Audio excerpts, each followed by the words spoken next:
Hey guys, have you heard of Goldbelly? It's this amazing site where they ship the most iconic, famous foods from restaurants across the country, anywhere, nationwide.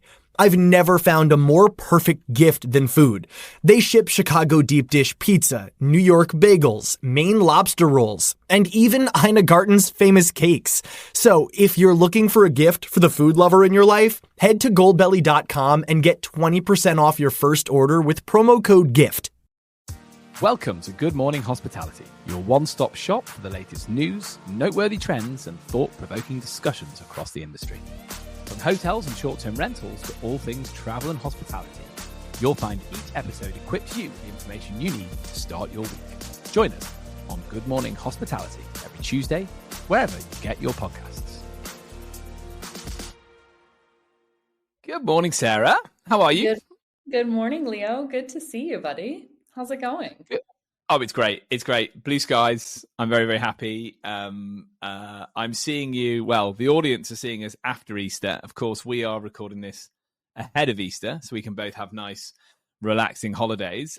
So this is a pre-record, guys. But yeah, as it stands, I'm sat in Brighton. We've got some very, very blue skies. And I was in the sea yesterday swimming. So yeah, it's cold, but it's brisk in the water, but it feels like good seaside living. I gotta give you credit, Leo. Credit where credit's due. You've been doing very well on your challenge of doing a monthly dip in the sea, no matter the weather. I can vouch for him. I got a photo yesterday, although it could have been backdated, but it looked real, and he was wet. So we think you went in. Either that, or you were messing around in the shower. Either way, you did something that was, brave. So I hope you showed Mauro. I really hope that he'd get a view of it and be impressed, because he loves cold, doesn't he? He loves it. Oh goodness, yeah. Honestly, it's the best. You just do like, my friend who I go with. He can go in for minutes. He's a like superhuman when it comes to this sort of thing. I just go in for about 30 seconds and then run around the beach celebrating. But it gives you the best natural high. It's honestly fantastic. Anyway, bud, that's me. My challenge is getting easier, right? Because when we come into May, June, July, August, they're the months where you actually want to swim. Come and the business end of things is November, December. Let's see how I'm doing then. That's right. How about you? What have you been up to? Yeah, I mean, not too much. You'll be shocked to learn I've never been a runner. I've started running recently. I still feel awful. There are days where, I think for me to deal with when I have a lot going on and I feel like I can't get everything sort of settled in my brain. I have a friend who suggested it to me, and she was like, you need to go for a run. And I was like, but I hate running. And she was like, I know everyone hates running, but you need to go for a run because it's not about the actual act of running. It's about how you feel afterwards. And and I was like, but I walk. And it's not the same. And I have to say it's true. So I feel awful when I'm doing it, and it's pretty miserable, but afterwards I feel really great. So, you, buddy. You. I'm so proud of you. Does this mean you're like sort of what distances are you going? What's your? Oh, Leo, the route I have is there's like a pedestrian street and near my house, and I go all along that until it becomes non-pedestrian. So it's about 4.5 kilometers, I guess, there and back. Perfect. That's good. So it's a good distance. It's enough that I don't feel the need to. I will never sign up for a marathon with you, or a half marathon. You're a liar. No, I'm not interested. The worst thing is you're lying to yourself right now. I give it. I'm saying it here on air. I'm giving it 12 months till you're on the start line of a marathon with me. I think you're going to get the bug, buddy. I'm convinced. No way. I'm too miserable. I'm doing it. I can't imagine having to do that for 3 hours straight. Sounds awful. But I do feel great afterwards. So, yeah. It's more like 4 hours, by the way, just so you know. It's more like 4 hours. Oh gosh. No. Okay. Yeah. You're not selling it here. It's not going to happen. But that's been good. And I think, as I'll be traveling most of tomorrow, sat in the car, that will be great. Also, I found out last minute, so I'm going away with, there's 7 of us in total, but 2 are meeting us somewhere else. And I thought 3 were meeting us somewhere else of the 7. And it turns out, no, one of them who lives in Berlin decided his flight got canceled to where he's from. So from the other side of Spain, we were supposed to meet in the middle, and he's now coming to Barcelona. And so there will be 5 grown, not small adults in a car for 5.5 hours driving to our first destination. So it's going to be fun. At least the one who got on the flight is a relatively thin fellow. So we know who's got the middle seat. And for our American cousins listening to us, cars in Europe are, I guess, what American children would play with as toy cars. I think is probably when it comes to the size, because the roads are windy in the UK and Europe. So yeah, 5 fully grown adults for 5.5 hours, especially winding your way up to the mountains. Oof, yeah, that's challenging, isn't it? Yeah, it's gonna be an interesting one. But well, here we are. This is why I went for a run today. Just to let go some of the stress. I love it. The coping mechanisms are kicking in. You'll go for another run as soon as you get up to the mountain. That mountain run's going to feel really good, Sarah. By the way, send me a message when you've done that. Right? I don't know if it's happening. I was actually looking forward to it. We were supposed to be like doing all this hiking and everything, and it's supposed to be raining and snowing every single day. So I think it's going to be much more of a sit inside, cup of tea, board games kind of vibe. But that'll be nice too. That also sounds lovely. Right, let's get into it. Busy show. So we've got a few highlights, lowlights. We're going to take a look at some data from the industry. Sarah's going to feature that, and then we've got some bits and bobs about AI. So busy show as always. I'll start because I was geeking out over this and I sent it to you on our WhatsApp, and you loved teasing me about it. So guys, look, I'm going to be quick on this because I talk about it all the time, but there is, I would say, more than a strong possibility. I would say a really good chance that before the decade is out, we are going to see trains through the Channel Tunnel, so from London all the way to Italy, which just makes me incredibly happy because Jasmine and I often talk about this as users of that train for our summer holiday. At the moment, we find ourselves firmly just in France because the Eurostar have the monopoly over the line. Eurostar have the monopoly. So Italy's state railway company plans to invest $1 billion to launch a high-speed London to Paris service through the tunnel 2029. Why is this interesting? Because it does end the decades-long monopoly that Eurostar has had over sending trains through the tunnel. And obviously, Trenitalia are going to be looking to put routes that go all the way into the beautiful country of Italy. And so we are very, very excited about the possibility of this. They're not the only group that are bidding. You've also got Richard Branson's Virgin Group. They're looking to get a piece of the action too. So that democratization of the European to UK rail link might just help with price for consumers, variety, because at the moment it just really goes to Paris, Brussels. It's starting to go to Germany. It goes to Amsterdam, but not as regularly. Rotterdam, not as regularly. So if we can see more destinations popping up on the map and we can bring that cost down slightly, it's going to be really effective at getting Brits to change their view of how they get to the continent, because at the moment everybody flies. So yeah, watch this space. I'll say no more about it, but come on, tease me, buddy. I like the idea of the price being reduced, and that I think you're probably right. We had something similar in Spain where like Renfe had the monopoly on the trains. It's like the AVE, which is the high-speed train, goes from Barcelona to Madrid and from like all the way down to the south of Spain as well. And probably like 5 or 6 years ago, they opened it up. So basically they lost the monopoly. And it's been great. Now it used to cost like 200 euros round trip to get a high-speed train ticket between Barcelona and Madrid, and now it's like 36. So amazing. Pricing, I totally agree with you. The skepticism that I still have is the time. So like even like for me, it needs to be, and this is the biggest like factor that makes the train between Barcelona and Madrid so successful, is that once you add up the time you have to be in the airport to go through security and all this kind of stuff, and the fact that then you have to get into the city, the train is faster. So the train goes from a central point in Madrid to a central point in Barcelona. You can then move around in the metro. And that for me is the biggest factor in their success. So that's where I'm still skeptical. If the trains can do that and they can make it faster, then great. Otherwise, I think they're still going to struggle regardless of price. Yeah, I think you're right. I think you're right. Now, obviously, if you factor in traveling with kids as well, you have to get to the airport hours earlier, and transfers are a real pain. So arriving, taking your bag off the carousel, flagging down a taxi, like all of that sort of thing. So I think that's right. But I reckon I would probably say that for me, a 7-hour train, an 8-hour train is still worth it because you're sat in one place and it's controllable, and you can get up and you can walk around the carriage. Wi-Fi's good, tables for the kids to draw on.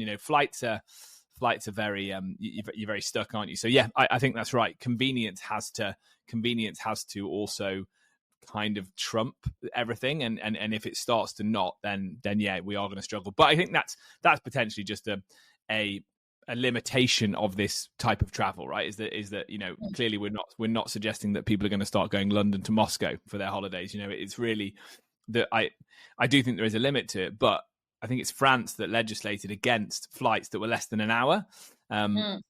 And they saw train journeys go up as a consequence. So it's just maybe looking at those micro journeys that you would say in the context of, right, we're just popping here for our holiday, or in our case, we're just going to France or Northern Italy. How can we make that more sort of eco-friendly? Okay, perfect. Sarah, what do you got, buddy? Oh, it's time for me to get on my soapbox. You got your turn. I've got one about cruise ships. I'm always on about cruise ships. I've never been on a cruise, but for some reason, I just don't like them. So this is from an article in Skift. New global rules to force cruise ships to pay for carbon emissions. So this is a super interesting one. And basically it's established new limits for all of the cruise ships, and any cruise ship that goes above that is going to have to pay for these carbon emissions. This for me is great because I often think that so much of the issues with pollution and over tourism, like the cruise industry, whether they like it or not, they're a big part of that. Particularly as we talk about of what for me is unsustainable over tourism, because they're staying on the cruise ship. They're not really spending because they have all their meals included on the cruise ship. It's for me, it's not tourism that is helpful. It's just creating massification. And I think it's something the cruise industry really needs to look at. Like where can they go that are less traveled destinations, but like the cruise, to Barcelona, Rome, all of these, like it's got to stop. So I think this is great, and hopefully it will deter some of them. I know there's a lot of, as well, some major cities in Europe that are starting to either ban cruise ships or sending them to different ports that are farther away. So it makes it more complicated for somebody to come and have a 6-hour, journey around Barcelona, for example. So this was an interesting one for me. And then I also have a bit of what I would call a low light that I'd like to share. You love a low light, by the way. Can I just say, in the full year that we've been doing this together, so happy 1-year anniversary, my friend. In the full year we've been doing this together, I've never done a low light, and I think you're rocking out a low light at least every other month, aren't you? I like to keep the people informed. It can't all be rainbows and sunshine. And also today it's cloudy in Barcelona, even though you have sunshine, which makes me a little bit angry. So I'm going with a low light. I would be interested to see back on the reels of every time I've done a low light and compare that with the weather in Barcelona. I guarantee you it's terrible weather. It really does. It affects my mood. So here we go. This is an article from FocusWire. And it is about Sonder, who is making over $50 million a year in cost cutting. And this is set ahead of the Marriott integration. So this integration is meant to be completed by the end of the second quarter of this year, which means that from that point on, all Sonder properties will be available under the Sonder by Marriott Bonvoy collection. And it'll be available in all of Marriott's digital channels. So the integration, I think, is a really positive thing. The lack of cutting of spending, I think, is definitely just a nod to some of the financial struggles that Sonder has had. In fact, the Marriott International deal, as we'll remind the listeners, was for $15 million, and it's intended to address some of the financial losses and negative cash flow problems that Sonder has been facing over the last few years. And also on kind of not so great news, Sonder has been unable to file its quarterly earnings on time once again. And this isn't the first time that it has received a warning from the NASDAQ about not being in compliance. So I'm interested to see if this will turn it around. I really hope so for Sonder, but there's definitely some rocky times ahead. Feels like they're cleaning house, right? And probably with Marriott's support and guidance. What do you think, though? Is Sonder? It's a big question, by the way, so you can absolutely not answer it. But just a thought, more about it than me. I think. What do you think the model for Sonder is doomed slightly because some of the buildings they've taken on, some of the locations, it's just not been. They've not thought too much. They've not nailed it in terms of occupancy and success? You know, like as in, have they just grown too quickly, invested in bad deals, bad buildings, and is Marriott a sticking plaster, or do you think there's something that can be salvaged there? I think there's definitely something that can be salvaged, but I think there's still some work to do. So I actually stayed when we went to the short stay show. My colleagues and I actually stayed in a Sonder property. I have to say everything was great except the check-in process. The check-in process was awful. It's not really, especially in a place like the UK where now there's not free roaming because it's no longer the EU. And so, for example, like I just chose like, well, whatever, I can read a map. I'll be fine for, 48 hours that I was there. So I chose not to get an eSIM or whatever. But if one of my colleagues hadn't had one, like it was impossible to do the check-in. And then for some reason, the email, even though all of us were on the reservation, so first of all, you had to download the Sonder app. I don't want your app. Like, why can't I just get a check-in code to get into the building via my email? I was already added onto the reservation, but for some reason, only one of my colleagues got everyone's room key numbers and nobody else could see theirs in the map, like in the app. It was just like the whole process was a bit disastrous. There was nowhere mentioned like, oh, you have to have your Bluetooth on or it's not going to open the door, like all of these things. It took us the first day, like probably a good 35 minutes to get into the property. So like right off the bat, not a great start. Once we were in the property, fabulous, right? Like the rooms were super clean, like everything looked nice. It was in an area where my room was right above a pub and they had the thoughtfulness to put a noisemaker in there, which was actually great. I was able to sleep. And so it was fine. So like once I got into the property, the experience was great. For me, it was the check-in that was an absolute nightmare.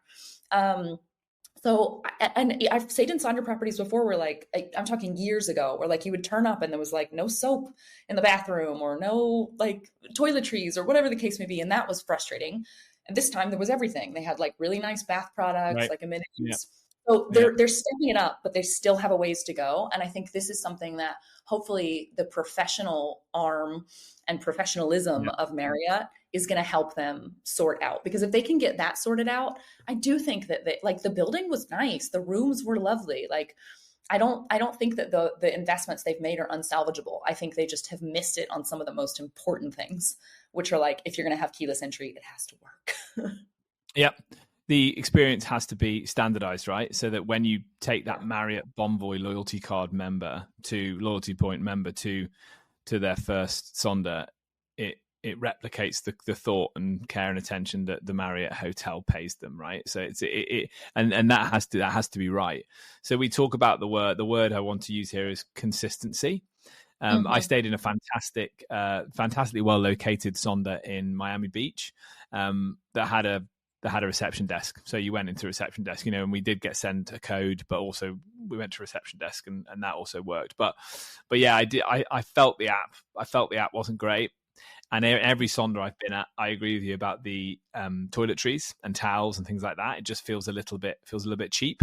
And so, yeah, I think let's be optimistic. I think Marriott helping them working with Marriott will hopefully mean that they raise the standard on that. Because I think for me, if a short-term rental, well, is it a short-term rental or is it a service department? Okay, let's put that to one side.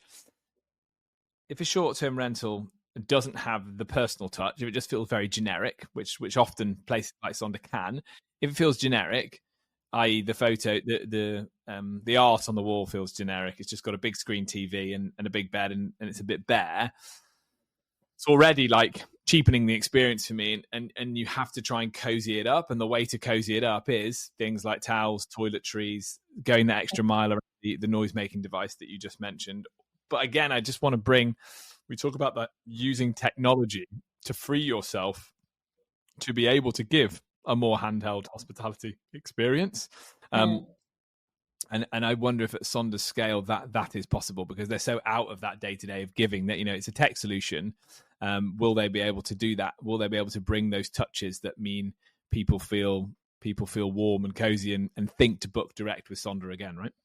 Yeah, I think the sensation I had, and to be clear, this property, like it was basically a hotel room. So there was no kitchen. It wasn't I wouldn't consider it a short-term rental at all. It was basically a building that they had converted into like a mini hotel almost, right? So it was just, I had my own room, and it was a room and a bathroom. It could have been any hotel anywhere else.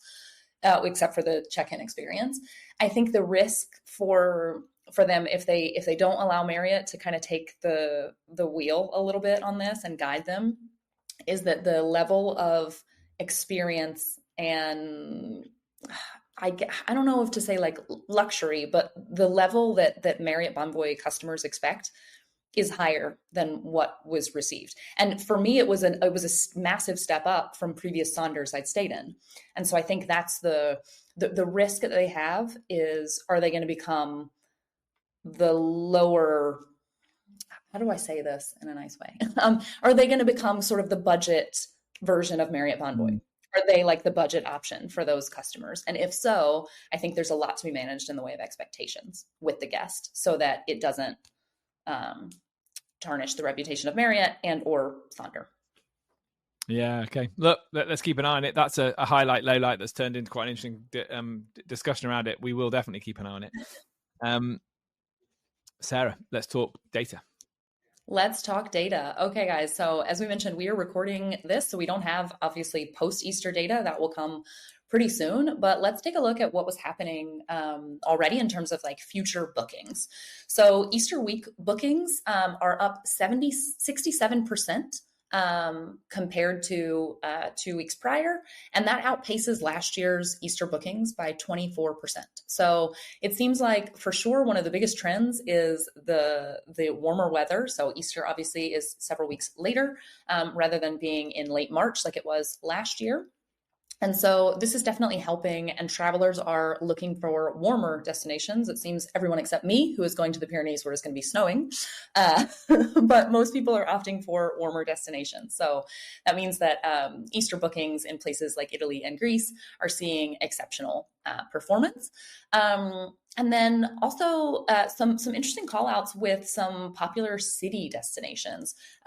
So all of the following locations were sitting as of early March, so as of the end of the first week of March, sitting at above a 60% occupancy rate already for the Easter holiday. So Amsterdam is at 72%, and then you have Seville at 63, Florence at 62, Lisbon at 60, and Paris at 60 as well. And the ADRs are looking good for these areas. So Amsterdam 263, Seville 209, Florence 214, Paris at 253, and Lisbon trailing a little bit behind, but still a good ADR for Lisbon market overall, which is 156. So these for me were interesting ones. Not all of them necessarily are warm. I guess like Lisbon, Seville, Florence, maybe, but Paris and Amsterdam, I don't think of them as like a warm destination. So interesting for the city component. And then also the Jubilee year is continuing to make Italy a popular destination, in particular over Easter. So in Italy, the demand in 2025 is still remaining quite strong, even for the 4 weeks after Easter. So the bookings peak at Easter week is at a 33% premium over the 2 weeks prior to Easter, and at a 14% premium compared to 2024. So the Jubilee is still kicking and it's influencing bookings in Italy.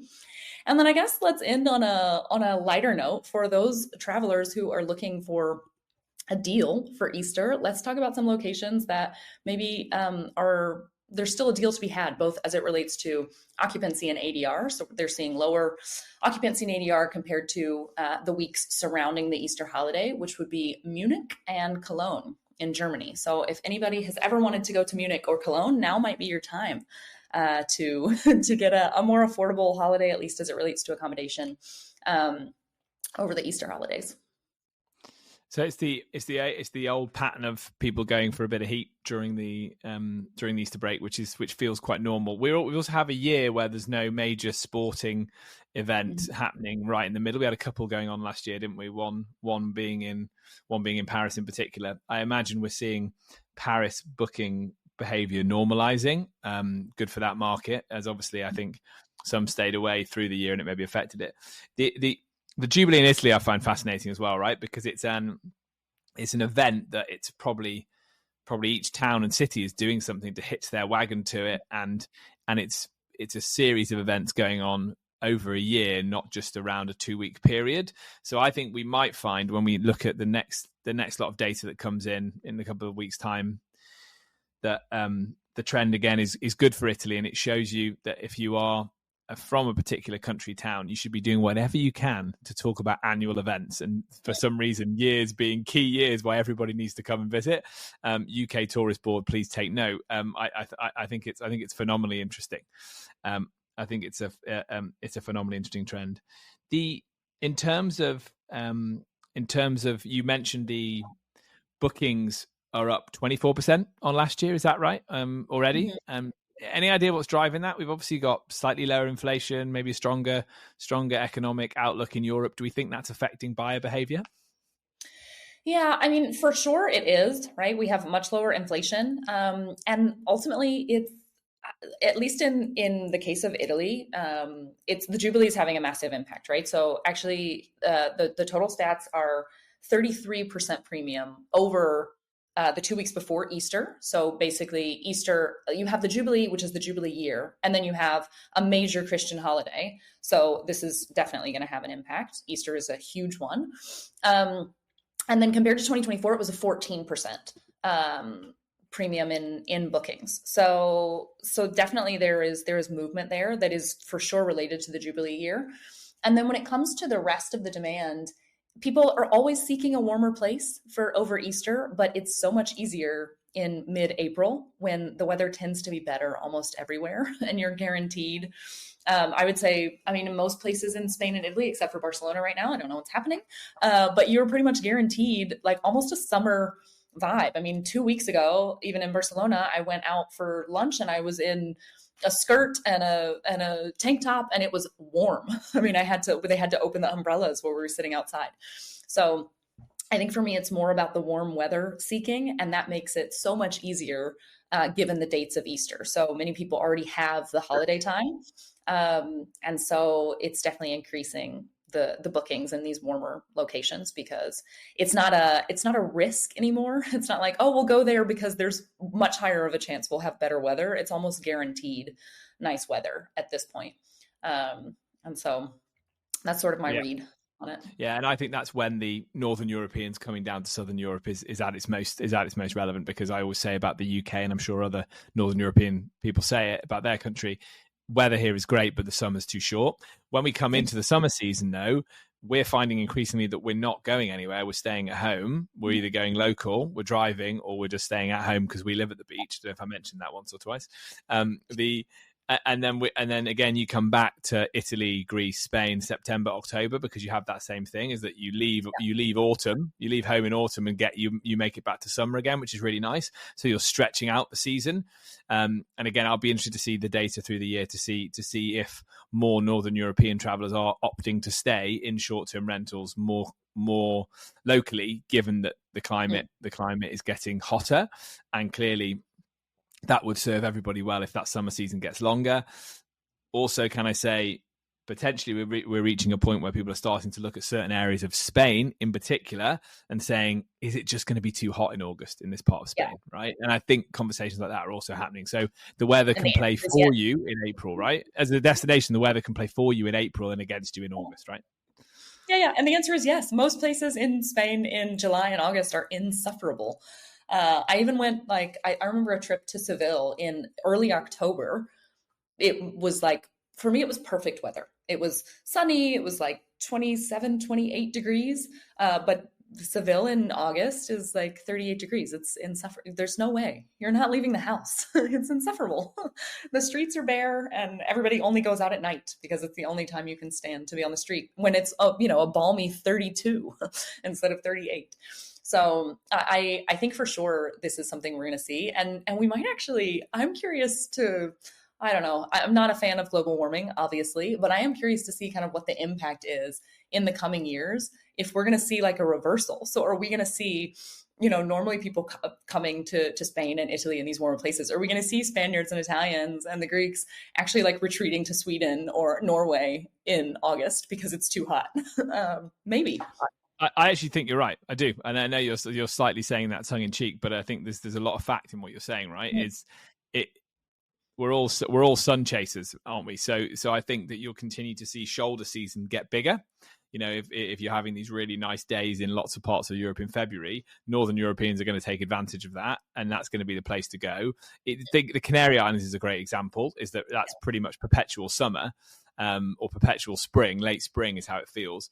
So people do go there for Christmas, and so people will chase the sun. And I think everybody Googles around January, February time, everyone Googles where's warm at this time of year. And then we're all looking at the average temperatures and going, how far south do I need to go to get that little bit of sun and a little bit of serotonin? So if that changes, if that evolves, I think we will see shoulder season get longer with Northern Europeans coming south. And then why not, right? You're going to get resorts that maybe traditionally on the Black Sea or up in Scandinavia, and also without getting political, and we're gonna go into this soon when we're interviewing some members of Parliament in the UK about this.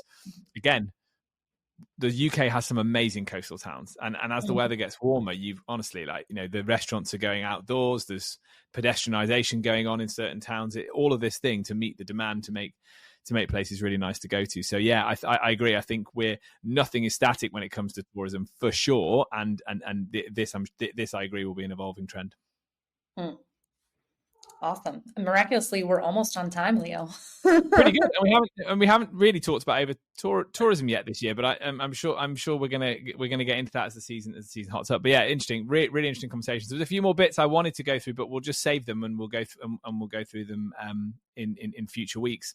Lovely to spend time with you, Sarah. Again, obviously, this is a pre-record, so for everyone who is listening, I hope you've all had a wonderful Easter and you're back at your desks, ready for more action, and probably ready to start taking those summer bookings, which is really exciting. So if you've enjoyed today's show, please hit like, share, subscribe in all the usual social places. Until next time, many thanks.